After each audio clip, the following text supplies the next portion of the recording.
Sir, ಈ ಬಗ್ಗೆ ನಿಮ್ಮ ಪಕ್ಷದ ನಾಯಕರೇ ಮಾತನಾಡೋಕೆ ಹಿಂಜರಿತಾ ಇದ್ದಾರೆ ಸರ್, ಟನಲ್ ವಿಚಾರವಾಗಿ ಈ ತರ ಗಟ್ಟಿಯಾಗಿ ಮಾತನಾಡೋದು. ನಾನು ನೋಡ್ರಿ, ಟನಲ್ ವಿಚಾರ ಪಕ್ಷದ ವಿಚಾರ ಅಲ್ಲ. ನಿಮಗೆ ನಿಮಗೆ ನಿಮಗೆ ಸ್ವಾಯತ್ತತೆ ಇದೆ, ನಿಮಗೆ ಆದಂತ ವಿಚಾರಧಾರೆಗಳಿದೆ. ನೀವು ಎಲ್ಲ ವಿಚಾರಧಾರೆಗಳು ಅವ್ರು ಹೇಳಿದ ತಕ್ಷಣನೇ ನೀವು ಅದ್ರ ಪ್ರಚಾರ ಕೊಡಬೇಕು ಅಂತಕ್ಕಂಥದ್ದು ಅಲ್ಲ. ಅವರು ಪ್ರಚಾರಕ್ಕೋಸ್ಕರ ಅವರು ವಿರೋಧನೆ ಮಾಡ್ತಾರೆ ಅಂತ ಅಂದ್ರೆ ಅದನ್ನ ದೊಡ್ಡದಾಗಿ ತೋರಿಸ್ತಾ ಅಂದ್ರೆ ಅದರಿಂದ ಏನೋ ಒಂದು ವಿಜೃಂಭಿಸಿದಂಗೆ ಆಗ್ತದೆ. ಈಗ ಇಲ್ಲಿಂದ ಬೆಂಗಳೂರಿಂದ ಅಲ್ಲಿಗೆ ಹೋಗ್ಬೇಕು ಅಂತ ಅಂದ್ರೆ ಯಾವ ಮೆಟ್ರೋ ಯೋಜನೆ, ಈಗ ಇದು ಸಬರ್ಬನ್ ರೈಲು, PC ಮೋಹನ್ ಅವರು, ತೇಜಸ್ವಿ ಸೂರ್ಯ ಅವರು, ಅನಂತ್ ಕುಮಾರ್ ಅವರು, ಇವ್ರು ಯಾರು ಇನ್ನೂ ಇದ್ರಲ್ಲ, MP ಗಳಾಗಿದ್ರಲ್ಲ ಸೆಂಟ್ರಲ್, ನನ್ನ ಜೊತೆ ಒಂದು 3-4 ಜನ ಇದ್ರು, ಅವರೆಲ್ಲರೂ ಸುಮಾರಷ್ಟು ಮೀಟಿಂಗ್ಗಳು ಮಾಡಿದ್ದಾರೆ. ಯಾಕೆ ಇನ್ನ ಯಶಸ್ಸನ್ನ ಕಾಣಲಿಲ್ಲ? 1,000 ಕೋಟಿ ಅಲ್ರಿ, ಫುಟ್ ಪ್ರಿಂಟ್ ಸ್ಟಾರ್ಟ್ ಆಗ್ಬೇಕಲ್ಲಪ್ಪ. ಯೋಜನೆನೇ ಪ್ರಾರಂಭ ಆಗಿಲ್ವಲ್ಲ.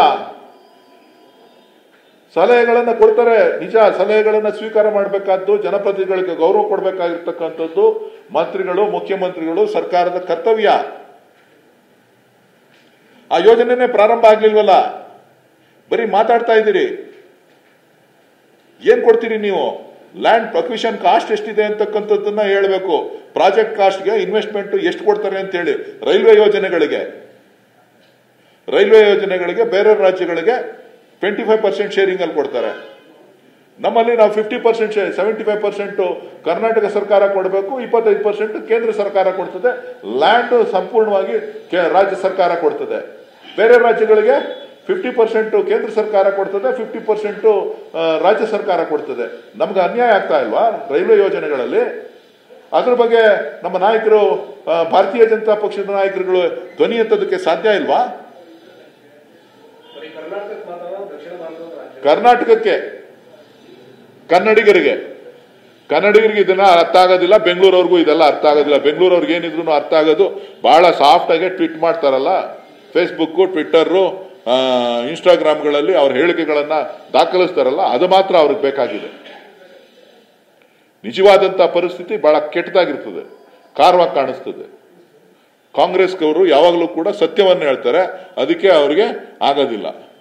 ಬಹಳ ಮೃದುವಾಗಿ ಹೇಳ್ತಾರೆ. 100 ಸ್ಮಾರ್ಟ್ ಸಿಟಿ ಎಲ್ಲಿ ಕಾಣಿಸ್ತದೆ ನಿಮ್ಗೆ? ಬೆಂಗಳೂರಿಗೆ ಸ್ಮಾರ್ಟ್ ಸಿಟಿಗೆ 500 ಕೋಟಿ ರೂಪಾಯಿ ಕೊಟ್ಟಿದ್ದಾರೆ. 500 ಕೋಟಿ ರೂಪಾಯಿಗೆ ಸ್ಮಾರ್ಟ್ ಸಿಟಿ ಆಗುತ್ತೇನ್ರಿ? ನೀವೆಲ್ಲ ಟಿವಿನಲ್ಲಿ ಹಾಕಿ ತೋರಿಸ್ಬಿಟ್ರಿ. ಸಿಂಗಾಪುರ್, ಹಾಂಗ್ಕಾಂಗು, ಮಲೇಷಿಯಾ, ಜಪಾನು ಎಲ್ಲ ಫೋಟೋನು ಹಾಕ್ಬಿಟ್ಟು 1 ಗಂಟೆ 1 ತಿಂಗಳು ಪ್ರೋಗ್ರಾಮ್ ಮಾಡ್ಬಿಟ್ರಿ. ಎಲ್ಲ ನಮ್ಮ ಜನದೆಲ್ಲ ತಲೆ ಕೆಡಿಸ್ಬಿಟ್ರಿ. ಸ್ಮಾರ್ಟ್ ಸಿಟಿ ಅಂತ ಹೇಳ್ಬಿಟ್ಟು ಒಂದು ತೋರಿಸ್ತೀರೇನ್ರಿ? ನಿಮ್ ದಾಖಲೆಗಳು ನೋಡ್ರಿ, ನಿಮ್ ಎಲ್ಲಾ ಟಿವಿಗಳಲ್ಲೂ ದಾಖಲೆಗಳು ನೋಡಿ. ನೀವು ತೋರಿಸಿ, ನೀವು ಮಾಡಿರ್ತಕ್ಕಂಥ ಪ್ರೋಗ್ರಾಮ್ಗಳನ್ನ ನೋಡಿ. ಹಿಸ್ಟ್ರಿನ ತೆಗೆದಾಕಿ ನಾನೇನಾರು ಸುಳ್ಳು ಹೇಳ್ತಾ ಇದ್ರೆ, ಸ್ಮಾರ್ಟ್ ಸಿಟಿ ಆಗೋಯ್ತು, ಹಂಗಾಗೋಯ್ತು, ಹಿಂಗಾಗೋತ್ತದೆ, ಬೆಂಗಳೂರು ಹಂಗಾಗೋತ್ತದೆ, ತುಮಕೂರು ಹಿಂಗಾಗೋತ್ತದೆ, ಬೆಳಗಾವಿ ಹಿಂಗಾಗೋತ್ತದೆ ಅಂತ ಏನ್ ತೋರಿಸಿದ್ದೆ. ಪ್ರಧಾನಮಂತ್ರಿಗಳು ಸ್ಮಾರ್ಟ್ ಸಿಟಿ ಘೋಷಣೆ ಮಾಡಿದ ತಕ್ಷಣ 100 ಸ್ಮಾರ್ಟ್ ಸಿಟಿ ಆಗ್ತದೆ ಅಂತ ಹೇಳಿ ತೋರಿಸ್ಲಿಲ್ವಾ ನೀವು? ಏನಾಗಿದೆ? ನೀವು ತೋರಿಸಿರೋದೆಲ್ಲ ಅಲ್ಲಿ ಆಗ್ಬೇಕಲ್ಲಪ್ಪ.